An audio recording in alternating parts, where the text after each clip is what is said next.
નમસ્તે, જય હિન્દ, જય સરદાર. હું આજે કરમસદ ગામમાં છું અને સરદારશ્રીના આ ઘરમાંથી સરદાર સાહેબને સલામ કરતા કરતા બધાને એક મેસેજ આપવાનું મન થાય છે કે સરદારશ્રીએ આપણા માટે તો બહુ વિચાર્યું. આપણે વિચારીએ છીએ એમના માટે. જે યુગ પુરુષે સાદગી, સરળતા, નિખાલસતા અને લોખંડની મજબૂતાઈ એનાથી ભારતને મજબૂત કરવા પોતાના આખા જીવનને ખર્ચી દીધું અને સાથે પોતાનું તો કંઈ ન રાખ્યું.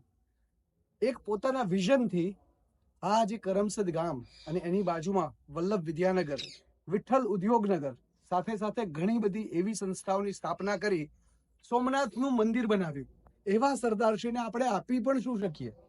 તો આ પ્રસંગે જ્યારે સરદારે કેટલાય દરવાજા આપણા માટે ખોલી દીધા, એમના ઘરના સામે ઉભા રહીને મારે એક સંકલ્પ લેવાનું મન થાય છે કે કરમસદ જે ભારતના નકશા પર અમર થઈ શકે છે, તો એવું અમર થાય એના માટે આપણી સરકાર, આપણા પ્રધાનમંત્રી શ્રી, આપણા મુખ્યમંત્રી અને દરેક ગામે ગામથી વડીલો બધા સહકાર આપે અને સરદારશ્રીના ગામનું નામ ઇતિહાસમાં વર્ષો વર્ષ સુધી અમર રહે એવું કોઈ પ્રયત્ન કરે એવી નમ્ર અપીલ છે.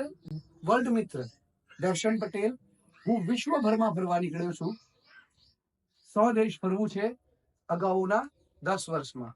હું એક સંકલ્પ લઉં છું કે સરદાર માટે અગાઉના દિવસોમાં 150 બીજી યાત્રાઓ કરવી છે અને બધાને સરદારના જે આપણે અગાઉ બતાવ્યા એવા સ્વભાવ એનાથી અવગત કરાવી અને આપણે બધા સ્વનિર્માણથી રાષ્ટ્ર નિર્માણ કરી શકીએ, પોતાની જાતને મજબૂત બનાવીએ અને રાષ્ટ્ર પ્રથમ, સદૈવ પ્રથમ એની ભાવના સાથે એકબીજાની સાથે જોડાવીએ, એક બનીએ, નેક બનીએ, સરદાર જેવા અસરદાર બનીએ. બોલો જય હિન્દ, ભારત માતા કી જય. જય સરદાર, બનીએ અસરદાર.